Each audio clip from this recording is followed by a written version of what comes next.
I'm so excited about this episode because it's about a topic that I have been researching and studying and obsessed with for years now. Probably 5 years. I've been obsessed with the topic of neurodivergence. What is neurodivergence? Um, what is neurodiversity? I think that that word is in the news, in the media, it's everywhere, and it has been for many years now. And I think it's really exciting to embrace your neurodivergence. And that neuro is brain, right? Divergence is different. And so having a different brain, and usually it captures people who have autism, ADHD, both, which is called ADHD, people who are dyslexic, social, people who might have social anxiety, um, dysgraphia, which is like really challenged by numbers. Oh no, that's writing. That's being a writing. Dyscalculia is math, which I'm pretty sure I have. So yeah, Tourette's, like a lot of different diagnoses fall under the neurodivergence umbrella. And I want to just emphasize that there's a lot of news about like people being overdiagnosed, but it's actually, yes, that's true, but it's also people are underdiagnosed. So a lot of people are neurodivergent and don't even have a diagnosis.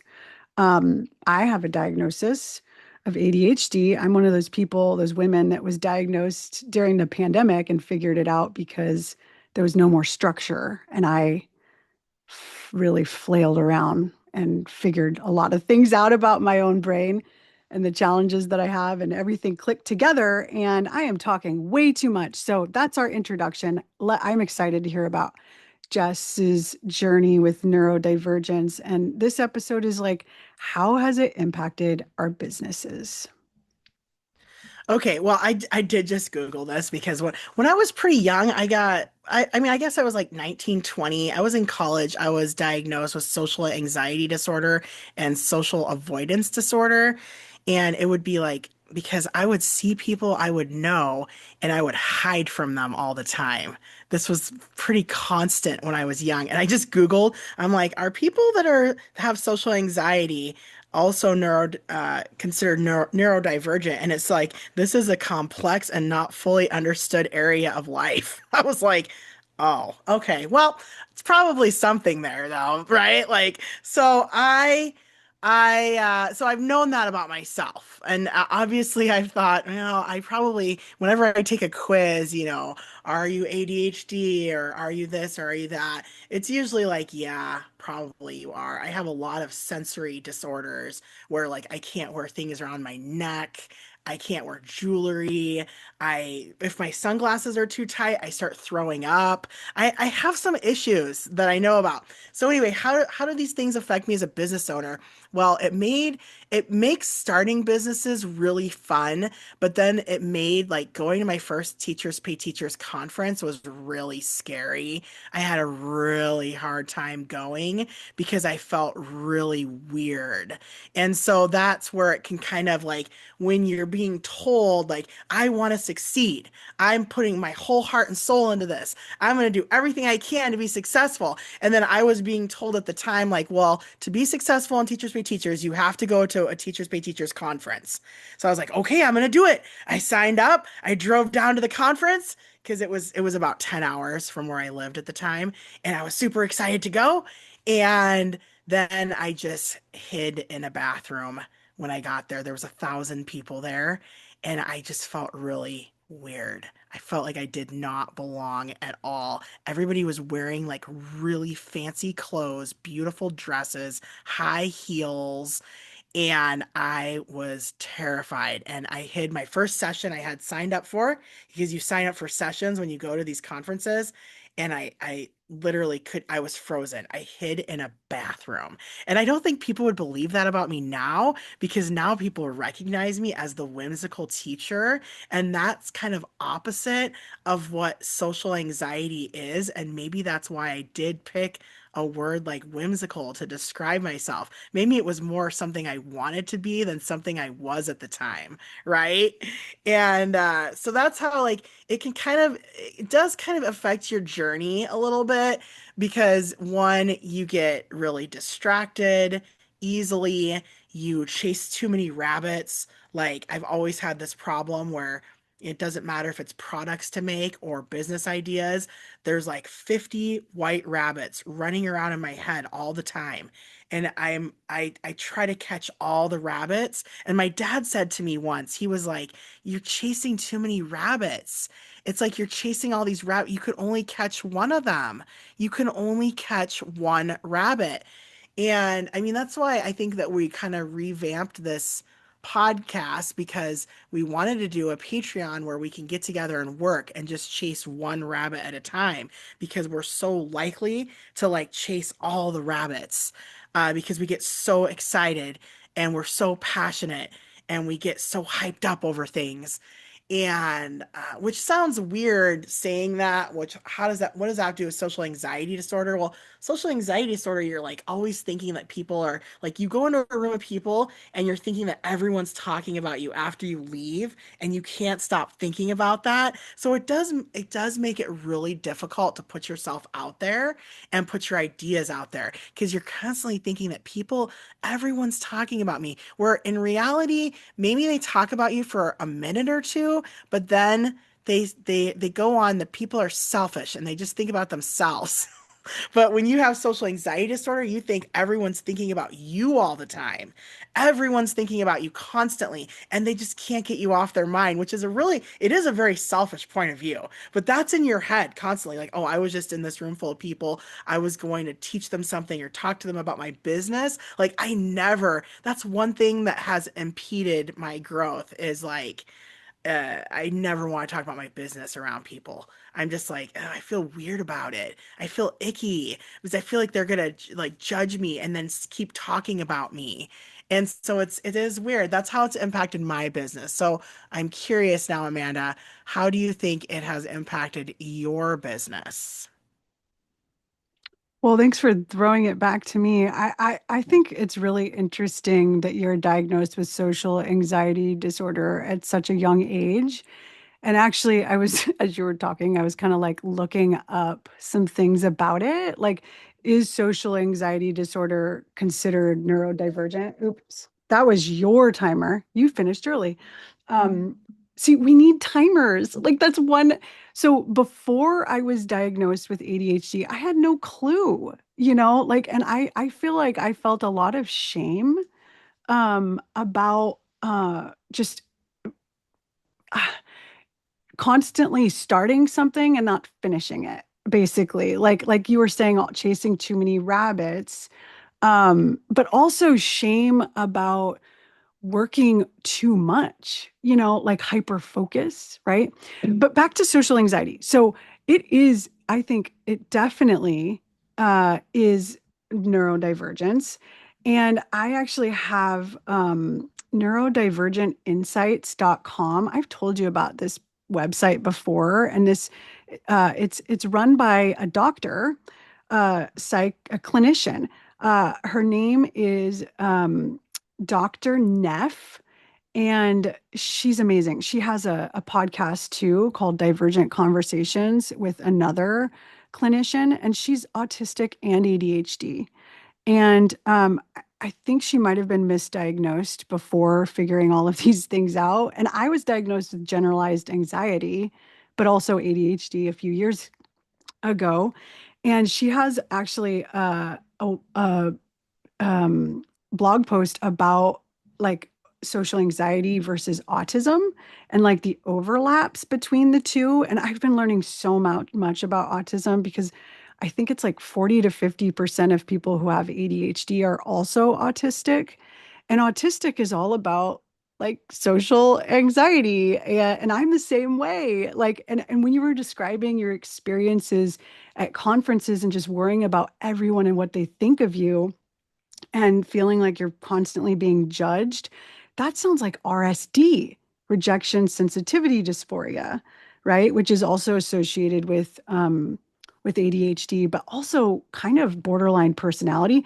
So it's like really hard to figure out like what is actually happening in my own brain because a lot of these diagnoses, like they have a lot of overlap with each other.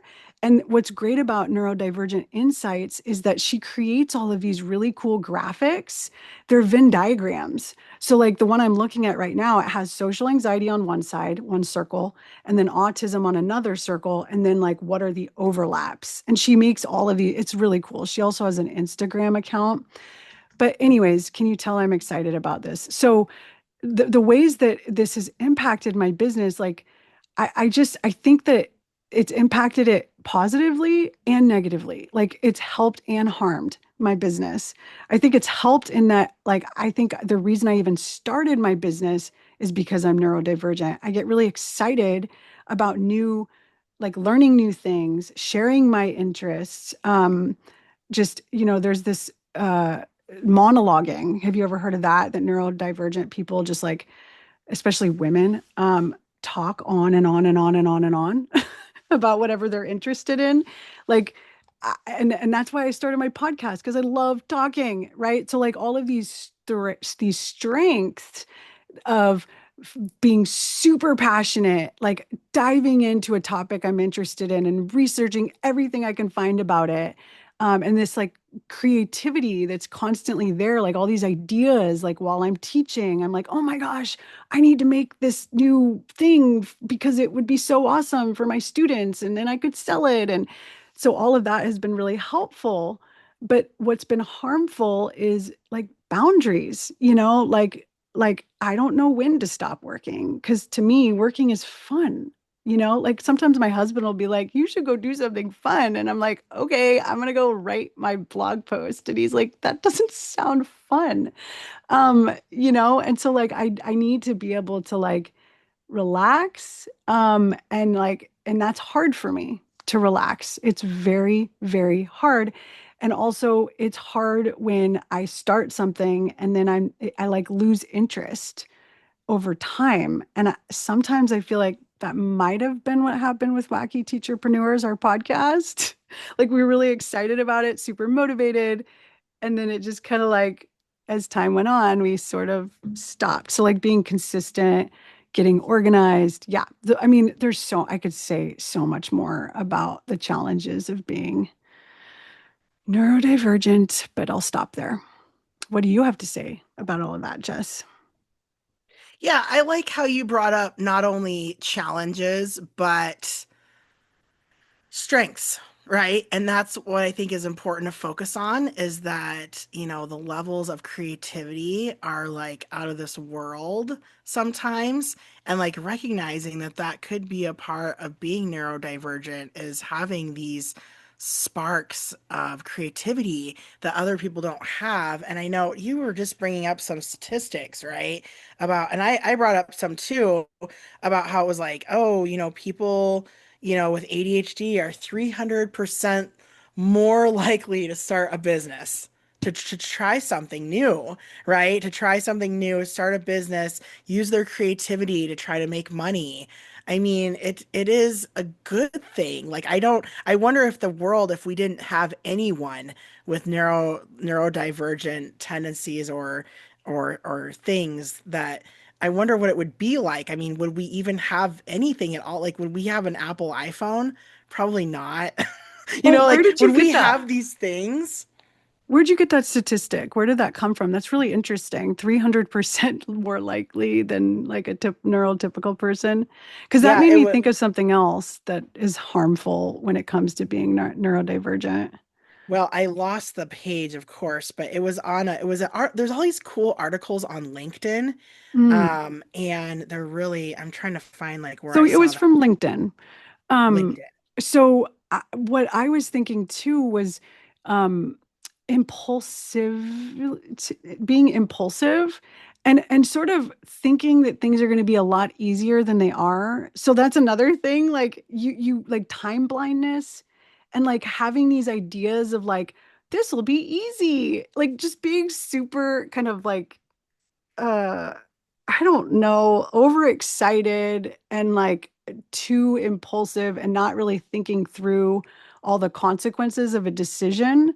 Like building a website, that is so much work. Starting a podcast. And like, I don't know, like for some reason, I'm like blind to like what it will actually take to accomplish my creative idea. You know what I mean? Like there's this blindness to it, um, which might be a good thing. Because, like you said, no, these businesses would have never started if someone hadn't had the audacity to start them, you know? I have a burning question for you. This just popped up on my phone as we're talking about this, but have you ever heard of the ADHD Founders podcast? No, I haven't. So this is a podcast that are these like really successful entrepreneurs, and they explore various productivity methods, just to help people, personal stories, wins, failures, different methods to become more successful in your business. And it's all from like ADHD CEOs.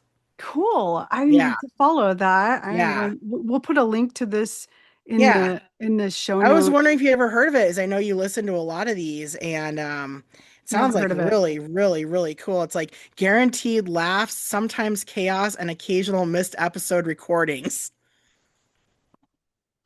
Well, and okay, so this is They have another 70 episodes out.